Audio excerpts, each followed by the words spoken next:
বাংলাদেশের সাথে এ ধরনের কোনো ডাইরেক্ট চুক্তি নাই, কিন্তু কার্যত বাংলাদেশ ভারতের উপনিবেশ। কিন্তু চুক্তি যে নাই সেটা কি আমরা কিভাবে কনফার্ম হবে? কারণ হচ্ছে যে আপনি জানেন, আপনি যে কথাটি বলছিলেন, শেখ হাসিনা যখন বিভিন্ন দেশে যান, তিনি তার সাথে কিছু সুনির্দিষ্ট কয়েকজন সাংবাদিক আছে, এবং দেশের ভেতরে তিনি যখন সংবাদ সম্মেলনগুলো করেন সেখানেও কিন্তু তিনি সব সাংবাদিককে যেতে দেন না। তো সেই ক্ষেত্রে সেখানে গিয়ে তিনি কি কি চুক্তি করছেন সেই জিনিসগুলো তো আমাদের দেশের সাংবাদিকরা আমাদের সামনে আনবেন না। তো আমরা মনে করতেই পারি যে এমন কোন চুক্তি হয়তো এরই মধ্যে হয়ে গেছে যে সেটাতে ভারত আমাদের উপর আধিপত্য বিস্তার করবে। কিন্তু আমার প্রশ্ন হচ্ছে যে চায়নার কাছ থেকে যেখানে আর্থিক সুবিধাগুলো শেখ হাসিনা নিচ্ছেন, এই পদ্মা সেতুকে বলা হচ্ছে যে এটা আমাদের নিজেদের আমাদের অর্থায়নে এটা নির্মাণ হয়েছে, কিন্তু সেখানে আবার টোল বসানো হয়েছে। আপনি সরকারের যে কোনো দিক থেকে একটি পার্টে ছিলেন, কোন নিজেদের অর্থায়নের সেতু যদি নির্মাণ করা হয় সেখানে কি টোল বাংলাদেশে আজ পর্যন্ত ধার্য করা হয়েছিল কিনা কোনো সেতুতে? আমি এটা টোলের দিকে যাব না, টোলের ব্যাপারে যে কোনো সরকার যে কোনো সিদ্ধান্ত নিতে পারে। আমার প্রশ্ন অন্য জায়গায়। এটা তো নিজের অর্থায়নে হয় নাই, এটা তো সহজ বিষয়, এটা তো চায়নার ঋণের টাকায় হয়েছে, এবং যেটাকে বলা হয় সাপ্লায়ার্স ক্রেডিট। আপনারা জানেন যে এটা সাপ্লায়ার্স ক্রেডিটের মাধ্যমে হয়েছে। তো এই পুরো টাকাটা হচ্ছে চায়নার টাকা। এবং আরো একটা কথা মনে রাখা দরকার ইলিয়াস, এইটা নিয়ে আমি একটা জিনিস একটু দর্শকদের সুবিধার জন্য, এই যে সাপ্লায়ার্স ক্রেডিট এবং যদি বিশ্বব্যাংক থেকে যেটা বলছেন, ওনারা বিশ্বব্যাংক থেকে না নিয়ে আমাদের বিরাট বীরত্বের একটি পরিচয় দিয়েছেন। যদি বিশ্বব্যাংক থেকে ঋণটা নেওয়া যেত সেটাতে আমাদেরকে কত পার্সেন্ট আপনার সুদ দিতে হতো, এখন কত পার্সেন্ট সুদ দিতে হচ্ছে, বা তাদেরকে কত দিনের মধ্যে সেটা সুদ দিতে হতো, এখন আমাদের কত দিনের মধ্যে সুদ দিতে হবে, এটা একটু আমাদেরকে জানাবেন। হ্যাঁ, আমি বলছি, যদি আমরা বিশ্বব্যাংক থেকে নিতাম তাহলে 0.4 মানে 0.4% সুদ দিতে হতো, এবং সাধারণত বিশ্বব্যাংকের যে ঋণ এটা শোধ করতে হয় 40 বছরে, এবং তার মধ্যে আবার গ্রেস পিরিয়ড পাওয়া যায়।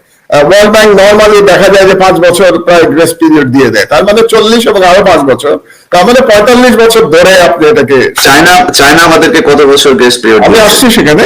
আর চায়নার ক্ষেত্রে আপনাকে মিনিমাম ইন্টারেস্ট যেটা দিতে হবে, যেটা সরকার বলছে, আবারও বলি যে সরকার যা বলে সেটাই যে সত্য কথা আমরা জানি না, ভিতরে ভিতরে আরো কিছু থাকতে পারে।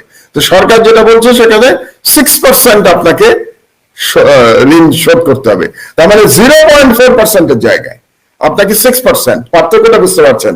মানে আবার 15 গুণ বেশি আপনাকে সুদ দিতে হবে। 1, 2 নম্বর, আপনাকে 20 বছরের মধ্যে টাকা শোধ করতে হবে। যেটা 45 বছরে আপনি করতে পারতেন সেটা 20 বছরের মধ্যে আপনি করবেন। আরেকটা ব্যাপার আছে, ওয়ার্ল্ড ব্যাংক থেকে বেরিয়ে আসেন নাই, ওয়ার্ল্ড ব্যাংক তাদেরকে বের করে দিয়েছিল। ওয়ার্ল্ড ব্যাংক এই ঋণ প্রত্যাহার করেছিল ঘুষ খাওয়ার জন্য, এবং সেই ঘুষের কথা বলা হয়ে থাকে যে এই ফ্যাসিস্ট প্রধানমন্ত্রীর মেয়ে এবং মেয়ের জামাতা তারা জড়িত ছিলেন। তারা তখন কানাডায় ছিলেন, আপনি জানেন, এবং এটা নিয়ে কানাডায় মামলা হয়েছিল, এবং তারপর থেকে তারা কানাডায় থাকেন না। কেন থাকেন না সেটা তারা জানেন যে কেন থাকেন না, কানাডায় মামলা হয়েছিল। আরেকটা বিষয় বলা দরকার যে ওয়ার্ল্ড ব্যাংকে যখন ঋণ ছিল, এই প্রজেক্ট হওয়ার কথা ছিল 12,000 কোটি টাকায়, 12,000 crores, আর আজকে সেই প্রজেক্টের খরচ দাঁড়িয়েছে 50,000 কোটি টাকা। তার মানে একে তো আপনি 15 গুণ বেশি সুদ দিচ্ছেন, আর টাকার অঙ্কে আপনি 4 গুণ টাকা, 5 গুণ টাকা প্রায় আপনি বেশি দিচ্ছেন। তো ওয়ার্ল্ড ব্যাংকে থাকলে ঘুষ খাওয়াটা একটু কঠিন হয়। আপনি জানেন যে আপনি আমেরিকায় আছেন, আপনি খুব ভালো করে জানেন যে এসব ব্যাপারে অডিট হয়। তো অডিটের মধ্যে কিন্তু ঘুষ খেলে আপনি ধরা পড়ে যাবেন, এবং একবার ধরা পড়ে গেলে তাহলে যারা ঘুষ দেবে এবং যারা ঘুষ নেবে উভয় পক্ষ কিন্তু তারা জেল হয়ে যাবে, তাদের ইন্টারন্যাশনাল কোর্টে মামলা হবে, এমনকি মার্কিন আদালতে মামলা হয়ে যাবে তাদের বিরুদ্ধে। কিন্তু টাকাটা যখন সাপ্লায়ার্স ক্রেডিটে আসবে, চায়না থেকে আসবে, সেই ঘুষ খাওয়ার আর কোনো সমস্যা নাই, সেই ঘুষ নিয়ে আর কেউ প্রশ্ন তুলছে না। চীনা গভর্নমেন্টও প্রশ্ন তুলবে না, কেউ প্রশ্ন তুলবে না, কারণ এই ঋণ তো শেখ হাসিনাকে শোধ করতে হবে না, ঋণ শোধ করবে বাংলাদেশের মানুষ। কিন্তু শেখ হাসিনার সমস্যা কি? তার তো উইন উইন সিচুয়েশন। এই 50,000 কোটির মধ্যে যদি সে 20,000 কোটি টাকা সে এবং তার ছেলে পেলে বা শেখ পরিবার, আপনি একটা খুব চমৎকার, আপনার সবই প্রায়ই ভালো হয় আপনার যেগুলো করেন আপনি, তার মধ্যে একটা খুব অসাধারণ কাজ আপনি করেছিলেন আমার মনে আছে, যে শেখ পরিবারের কে কোথায় আছে এটা নিয়ে আপনি একটা ভিডিও করেছিলেন। আমি মনে করি আপনার সেরা ভিডিওর মধ্যে ওটা একটা, কারণ ওখানে প্রায় আপনি বোধহয় 150 জনকে দেখিয়েছিলেন যে প্রায় 150 জন শেখ পরিবারের লোক বাংলাদেশ কিভাবে লুটে পুটে খাচ্ছে। তো ওটা আমি মনে করি বাংলাদেশের জনগণের দেখা উচিত প্রত্যেকে। তো ওই যে 150 জন লুটে পুটে খাচ্ছে, এই যে 20,000 কোটি টাকা আমি যদি ধারণা করি যে তারা ঘুষ খেয়েছে, তাহলে 20,000 কোটি টাকা মেরে দিয়েছে শেখ পরিবার। তো এই টাকা মেরে দেওয়ার সুযোগটা চীনের কাছ থেকে ঋণ নিলে আছে, ওয়ার্ল্ড ব্যাংক থেকে নিলে নাই। কাজে সেই দিক দিয়ে হাসিনার লাভ হয়েছে চীন থেকে ঋণ নেওয়াতে, আর সব করবো তো আমরা বা আমাদের পরবর্তী জেনারেশন। না, কিন্তু এই ক্ষেত্রে ধরেন আমাদের দুইটা দেশকে, মানে একদিকে ইন্ডিয়া তারপরে আবার চায়নার কাছ থেকে টাকা নিচ্ছে, এটা যদি একসাথে আওয়ামী লীগ ম্যানেজ করতে যায় সেক্ষেত্রে আমাদের ভবিষ্যৎ কি? আমাদের কোনো ভবিষ্যৎ নাই। আমি যদি সোজা কথা বলি, সেটা কি ম্যানেজ করা সম্ভব কিনা? মানে ম্যানেজ তো করতে পারবে, ম্যানেজ তো সে 14 বছর ধরে করছে। দুটো ম্যানেজের জায়গা কিন্তু দুটো আপনাকে বুঝতে হবে। একটা ম্যানেজের জায়গা হচ্ছে যে হাসিনা বাংলাদেশকে স্বাধীনতা দিল্লির কাছে দিয়ে দিয়েছে, সো বাংলাদেশ এক অর্থে দিল্লির উপনিবেশ। আর একটা ম্যানেজ কিন্তু অর্থনৈতিক, বাণিজ্যিক, সেটা প্রধানত বাণিজ্যিক সম্পর্ক। চীনেরও কোনো লস নাই। কেন লস নাই আপনাকে বলি, চীন 3 গুণ বেশি পয়সা দিচ্ছে এখন শেখ হাসিনাকে, কিন্তু টাকাটা চীন তো পাবে বাংলাদেশের গভর্নমেন্টের কাছ থেকে বা রাষ্ট্রের কাছ থেকে। তো যেই সরকারে আসুক না কেন, শেখ হাসিনা যদি আগামীকাল সরকারে নাও থাকে বা আগামী 5 বছর পরে না থাকে, তো যে সরকারই আসবে তাকে চীনের টাকা ফেরত দিতে হবে। কিন্তু চীনের সেদিক দিয়ে কোনো সমস্যা নাই। এবং বাংলাদেশের সরকারে কে থাকলো, সেটা কি বিএনপি থাকলো না আওয়ামী লীগ থাকলো না অন্য কোনো দল আসলো না সুশীলরা আসলো, তাতেও চীনের কোনো সমস্যা হবে না যদি তার বাণিজ্যিক ইন্টারেস্ট, যেটা ইকোনমিক ইন্টারেস্ট, তার যদি সেফগার্ডেড থাকে।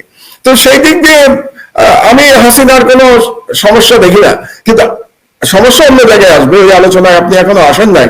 সমস্যা আসবে আমেরিকার কাছ থেকে, সেটা আলাদা বিষয়। আপনি এই আলোচনা এখনো আসেন নাই, এই জন্য আমি যাচ্ছি না।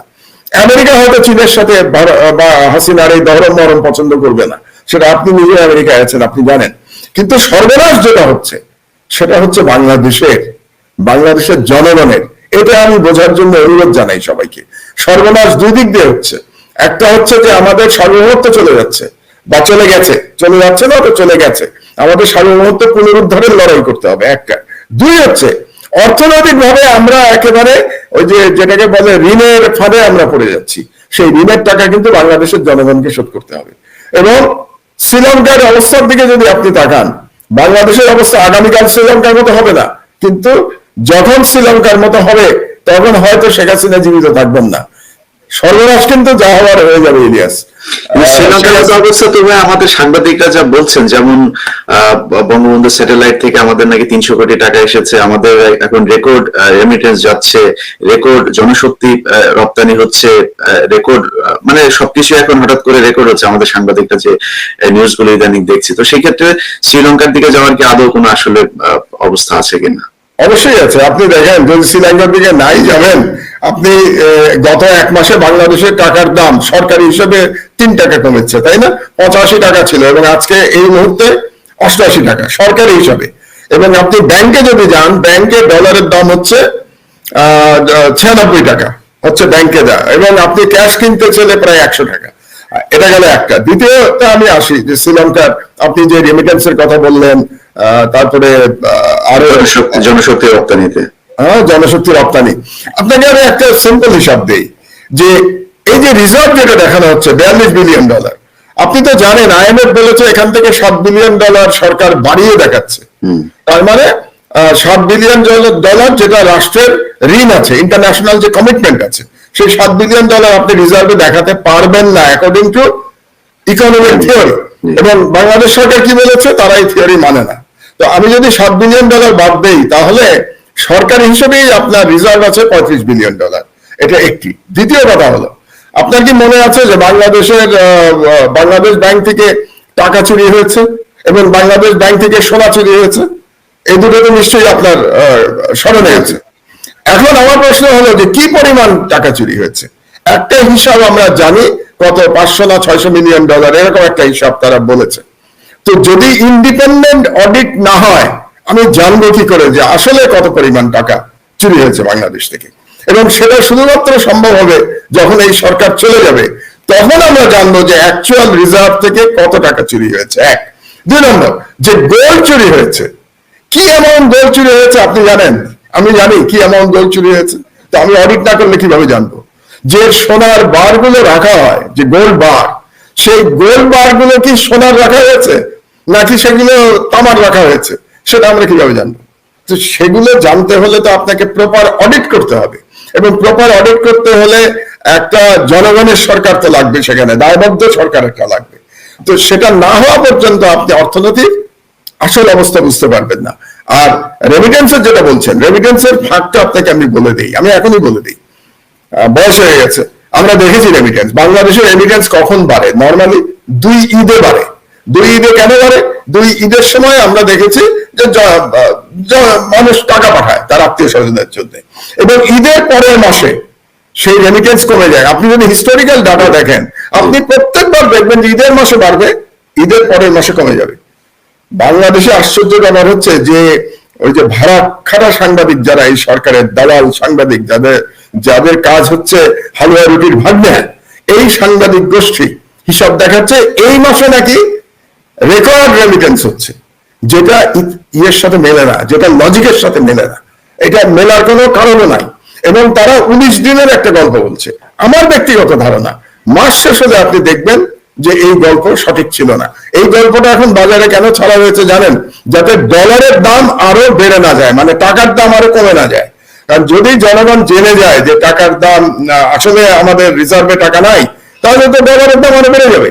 এইটা আটকানোর জন্য এই গল্প বলা হচ্ছে যে ঈদের পরের মাস, ঈদ হয়েছে কিন্তু আমাদের এই মাসে কত 1 তারিখে বোধহয় ঈদ হলো, তাই না? 1 তারিখে ঈদ হলো। তো তার মানে ঈদের পরে তো রেমিটেন্স কমতেই হবে, এটা অলওয়েজ এটা হয়েছে। ঈদের পরে 18 দিনে রেমিটেন্স বাড়লো, এটা কি সম্ভব কথা? উল্টাটা হয়েছে, এটা কোনোদিন এটা হতেই পারে না। সুতরাং এই হিসাব সম্পূর্ণ একটা ভুয়া হিসাব দেওয়া হচ্ছে জনগণকে ভুল বোঝানোর জন্য। কাজে এদের কোন স্ট্যাটিস্টিক্স আমি বিশ্বাস করি না। আপনাকে আরেকটা এক্সাম্পল দিই, তারা কি বলছে এখন বাংলাদেশের মুদ্রাস্ফীতি কত? 5.6 না 5.7 বলছে, তাই না? জিনিসপত্রের দাম কত বেড়েছে? আমি দর্শক যারা শুনছেন আমাদের বক্তব্য বা পরে যারা শুনবেন তাদেরকে জিজ্ঞেস করি, আমি জিনিসপত্রের দাম কত বেড়েছে আপনারা বলেন, কয় গুণ বেড়েছে? এবং মুদ্রাস্ফীতি জিনিসটা কি? আমি সহজভাবে বলি, মুদ্রাস্ফীতি তো টেকনিক্যাল টার্ম, যে সাধারণ জনগণ বুঝবেন না। মুদ্রাস্ফীতি মানে হচ্ছে জীবনযাত্রার ব্যয় কত বাড়লো, এটাই মুদ্রাস্ফীতি। সহজ ডেফিনেশন দিচ্ছি আমি ইকোনমিক্সে।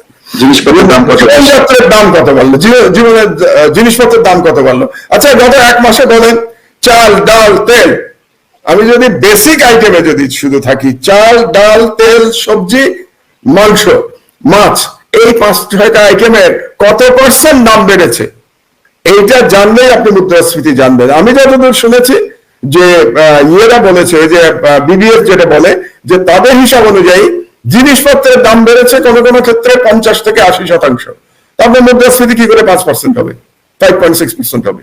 প্রশ্নই আসে না। কাজে এই সরকারের প্রতিটি স্ট্যাটিস্টিক্স বানানো স্ট্যাটিস্টিক্স, জনগণকে ধোঁকা দেওয়ার মতো।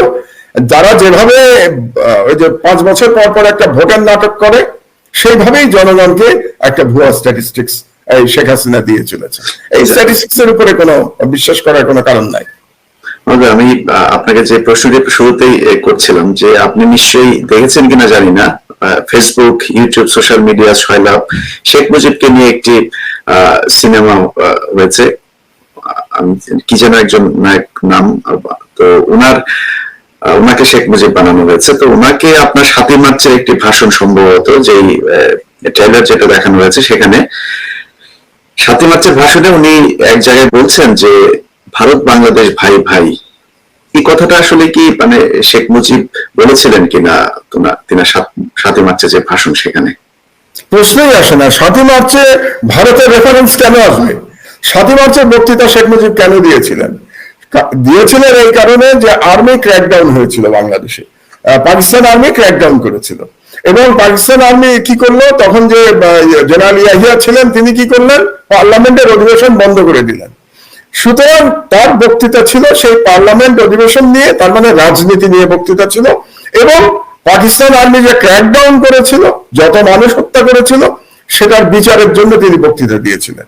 সেখানে ভারতের কোন প্রসঙ্গই তিনি বলেন নাই, ভারত নামটাই উচ্চারণ করেন নাই। সুতরাং ভারত বাংলাদেশ ভাই ভাই এটা বলার এটা সম্পূর্ণভাবে ইতিহাস বিকৃতি।